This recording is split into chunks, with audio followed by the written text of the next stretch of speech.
Hey everybody, before we get into today's show, obviously I wanted to share with you what we have going on over at Equalife. I think you're going to enjoy it. If you've been dealing with any bloating or gas or constipation, loose stool, any digestive-based symptoms, what we're offering right now is your ability to take 20% off any of these healing gut-based protocols and products. So maybe you've had your eye on the CBO protocol and you're looking to improve your overall candida or bacterial balance. That is the protocol for you, used tens of thousands of times with people all over the world and used by thousands of practitioners as well inside of their practice. Or you might be looking at the daily probiotic support for everyday use, or the clean gut probiotic if you've dealt with some antibiotics over the last few months, or your gut hasn't just been feeling the same as it's used to. Or you might want to look at the healthy gut support, which is to help with inflammation, healthy levels of inflammation, and healing and sealing that gut wall. All those four and many more you can check out right now and save 20% by going on over to stevencabral.com/shop. Check it out for all the details while supplies last. Now, let's head on over to the show. Welcome to the Cabral Concept, where board-certified doctor of naturopathy, Dr. Stephen Cabral, shares with you exactly how you can reverse aging, take back your health, and live a life full of energy and passion, with new 20-minute episodes every single day to keep you healthy and engaged. Now, here's your host, Dr. Stephen Cabral. Hey everybody, welcome back to the Cabral Concept, the weekend edition of the show, our Cabral HouseCalls, every single weekend answering about 10 to 12 of our community's questions. And I've got some great news for you here today. Before we get started, I just opened up the big Word document or Pages document, and I actually looked at the date, and we are starting at basically January 1st. 12/31 is the start to today's questions. Now I know we're into February, but it's only February 17th. Why is that a good thing? Because we are only 6 weeks now behind answering your questions, 5 to 6 weeks.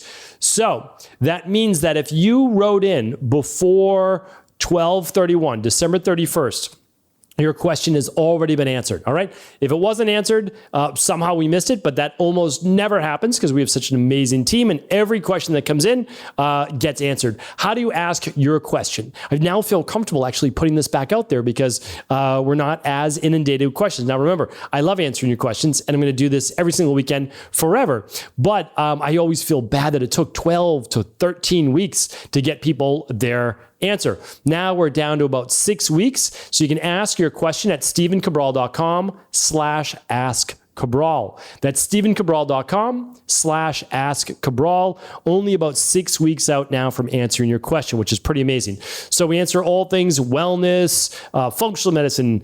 We answer all sorts of questions, right? Integrative health, body transformation, longevity, anti-aging. Feel free to leave those again at stevencabral.com/ask Cabral. Excited that we've caught up. All right, so let's now dive into the show.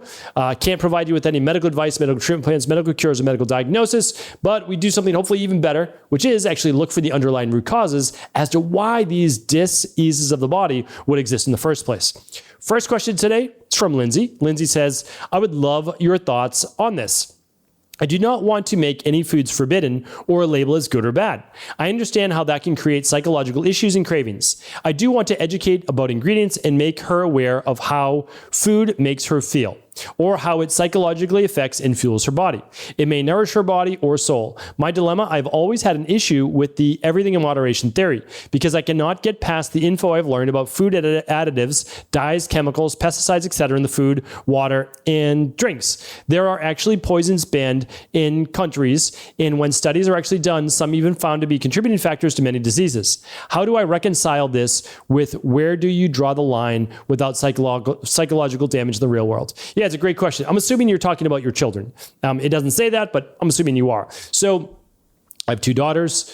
They're now 9 and 11 years old. We've had these conversations since they were young. Now, when they were really, when we were able to really control their space, this is until like 6 or 7 or kind of like, yeah, around 6 or 7 years old, they didn't eat any of these things.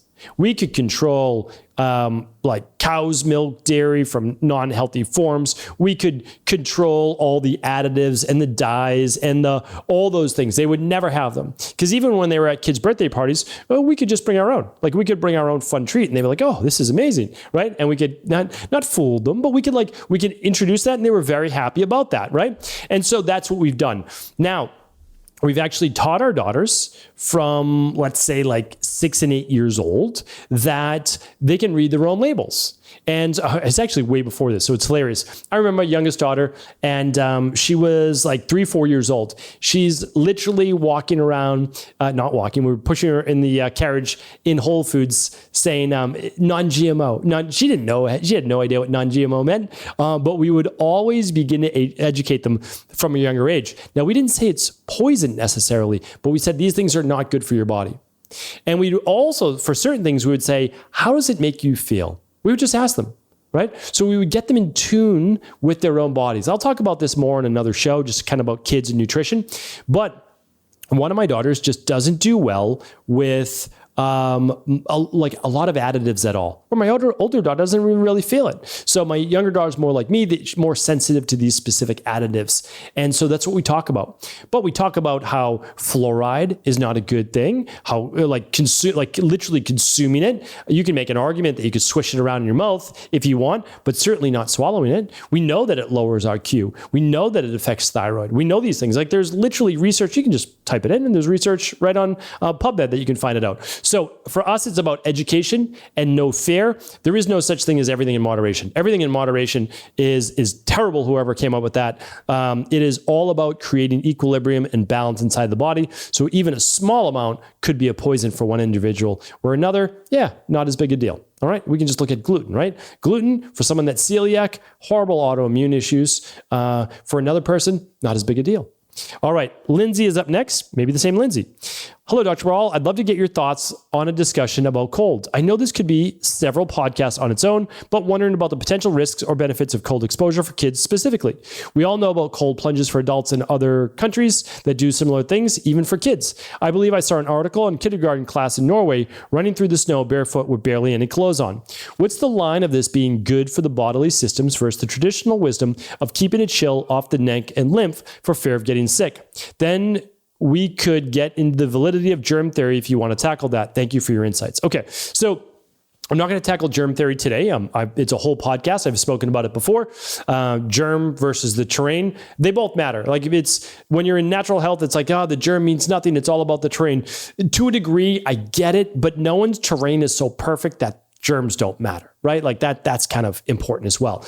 Okay, so let's get into this. There is actually scientific research that I've stated before on multiple podcasts that when exposed to cold, meaning like you get a chill, not cold. So I remember when I was living in Maine for a full winter during the pandemic, I used to go outside with just a t-shirt on, and maybe I had a pair of sweatpants or jeans on or something like that and shoes. And Maine was single digit cold, at night, especially. I was just taking out the trash and I would go out there and I would just kind of feel the cold, breathe in the cold, and it would be the most amazing skies as well in Maine. You'd be able to see all the stars, especially during those winter nights with no clouds. So it was pretty phenomenal, but I wouldn't get sick. You get sick and can get sick because you leave your immune system more open to infection, because what happens is when you get a chill, you can actually suppress parts of the immune system. And they've seen this. Cold air coming through the nostrils actually lowers the white blood cells, not forever, but temporarily. And that could allow then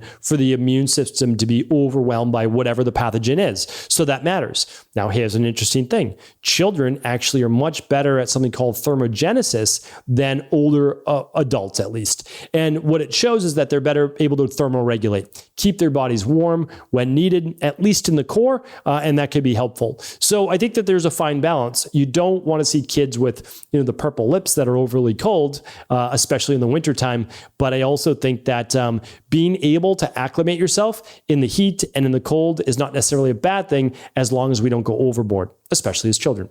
Okay. Julie is up next. Hello, when doing the 21-day detox, is coffee allowed in the morning? If so, what are the parameters? Such as, should I wait to have coffee until I've had the shake, or can it be first? I'm wondering about a cortisol spike. Any info you have in regards to this would be appreciated. Thank you. Okay. So I always want to state that if you go to stephencabral.com/podcast, most of these questions have been answered. They really have. And so I don't mind answering them. I would never want to be rude. I never want you to think like, because I say that, I won't answer your question. Of course, I love answering your questions. And if you're happy to wait and you want to ask yours specifically, always happy to answer it. But all these are answered. And we also, you can get 30 frequently asked questions about the detox, and this is one of them, just by asking at cabralsupportgroup.com, right? That's it. Like literally cabralsupportgroup.com. Everyday questions are answered right there. We have over 25,000 people from around the world, free coaching group right there for you to check out. Okay. So let me answer your question though. Coffee is allowed. A lot of people think coffee is not allowed on the detox. It is. If you're going to eliminate coffee, eliminate it a week before you start the detox, because people get headaches and they go low energy and they blame it on the detox when really they remove caffeine from their system. You can't do that, right? You can remove caffeine from your system, but don't blame it on the detox, right? The headaches and all that. Sure, maybe you can get some on detox, but much more frequent if you eliminate caffeine. So do it the week before. Now, if you're going to do coffee, no milk additives to it, but you can do a black coffee, and you can do it right after your first shake in the morning. So that's it. So you get it's not a lot, right? It's not a lot of calories. It's mainly micronutrients that are good for your liver, good for your kidneys in order to be able to do their job, which is phase 1, phase 2 detox. And then hopefully there's not a lot left, but the kidneys then get benefits as well, especially with the AYU and FM detox support. Okay, so did I miss anything there? What about the cortisol spike? No, you're absolutely right. I have a whole podcast on, does cortisol spike blood sugar? Yes, it does. But does coffee spike cortisol, which then can spike blood sugar? You really need to know how it affects you. And the only way to know that is to take your glucose. And so you can use a simple $20 glucometer right at home. You stick your finger before the coffee, and then you stick your finger a half hour or so later and see if it spiked your blood sugar. Or you can use a continuous glucose monitor. You can see all my favorite companies at stephencabral.com/resources. I've got probably 100 plus different companies that I use all right there. I just like to share people doing great things in the industry. So the nice thing is having your coffee after a meal, even if it's just the small 1 scoop DNS shake, which is only about 45, 50 calories, it at least is going to blunt it to a degree. So hopefully that's helpful. All right. Pete is up next. Pete says, thank you so much for all you do and your team. I really appreciate everything you do, and I've learned so much and feel like I'm a better human for it. Thanks, Pete. I recently had health issues that resulted in blood poisoning. Long story short, the doctors have put me on intravenous antibiotics for 4 weeks. Question, does intravenous antibiotics affect the gut microbiome the same way as oral antibiotics? Thanks again for your work and passion. Thank you, Pete. I appreciate you. So this is very interesting. I need to do more research on this. Without a doubt. Here's the thing. Oral antibiotics affect the gut more than intravenous antibiotics. Intravenous antibiotics should and probably will affect the gut microbiome, but not nearly as much, I believe, as oral antibiotics. Please don't quote me on that. I will always tell you when I can't give you the exact science and I wouldn't say pathophysiology in this case, but this is not one that I want you to quote me on. So I would have to do more research, and I'll probably have to do a specific follow-up and specific show on that. So I appreciate you writing in. Interesting note, when I was about 10 years old or so, I got blood poisoning, and I ended up being in the hospital for about 4 or 5 days. Luckily, it was caught after just a couple of days, but I had that red line moving all the way from my knee where I had a cut going up towards my groin, which that's a real serious sign. So I know how that is. I got the same thing. Now, again, I was on antibiotics all the time as a kid. So this is just one more, but I was on IV antibiotics as well. So the thing is, let's just say, what would I do? I would still use the clean gut probiotic, and I would still use the healthy gut support for the time that you're using the intravenous antibiotics. Plus, I would do them for at least 4 more weeks after you get off. All right. That's just me. That's what I would do. I can't give you medical advice. We've got one more question here today. It is from Danielle. Let's see what Danielle said. How can I be sure that my health data won't be sold to a third party? Okay. So I'm assuming, Danielle, you are referring to the at-home lab testing that we do around the world. So we are one of the largest providers, if not the largest provider of global functional medicine at-home lab testing. And so I want to put your mind hopefully at ease. We are a company that only works with what are called CLIA certified labs. So we work with the largest CLIA certified labs. These are massive lab companies. These aren't just small Silicon Valley startups, which I have no problem with that. But many of them are just trying to scale and then sell your information and data to like a large pharmaceutical company. That's the truth. That's what 23andMe did. I was a part of that as well. Unfortunately, they have my data too. But here's the thing. We don't do that. So when you run an at-home lab test with us, this is how amazing it is. Your PCP doesn't get the information. Your insurance company doesn't get the information. Nobody gets the information. So what we use is a HIPAA compliant system that is completely anonymized. So the lab doesn't even send PDFs anymore. All they send is data. The data comes into our system at Equilife, which is completely secure and locked down. And we have a whole tech team that does this. And so all that it is the lab that's running the lab, Equilife, which is you have to have a provider. We're the provider, and you. That's it. And so if you want to share your results with anyone, you can download a copy. And you download that copy, you can send it to your doctor, you can send it to your integrative health practitioner, you can send it to anybody you like. But we don't share any of that data with anyone else. And when we're using this, there's actually a whole back end as well, which is completely anonymized. So people will Instagram me, message me all the time, and they'll say, hey, can you send me my lab results? This is this. I say, literally, our social media team, we have no access to your account whatsoever. There are only certain people at Equilife who actually have access to your account, right? They're the health coaches. They're the people with the HIPAA compliance training, all of those things.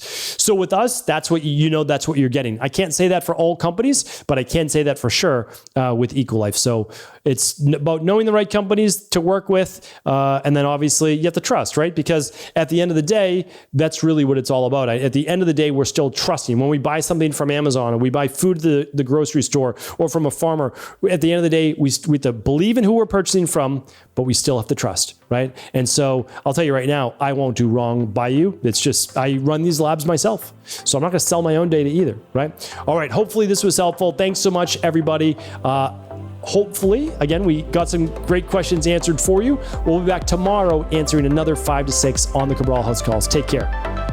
Thanks so much, as always, for tuning into today's show. I appreciate you listening right to the end. I always try to share with you something that I believe that you're going to love. And this week, we are giving 20% off all gut-based protocols, all health gut-based protocols. That means if you've been thinking about using the CBO protocol to help improve your overall digestion or yeast or bacterial imbalances, this is the protocol for you. Or you might be looking at the daily probiotic support, the clean gut probiotic, or maybe something like the healthy gut support, which helps to heal and seal that intestinal-based wall. Whatever you're looking for, we have those 4 products plus many more on sale at 20% off. Very rarely do we do sales outside of our semi-annual sale. This is one not to miss. If you're dealing with bloating, gas, constipation, loose stool, etc., you can get to the underlying root cause, or you can begin to use these specific protocols that we've used with thousands of people all over the world. Head on over to stevecabral.com/shop for all the details.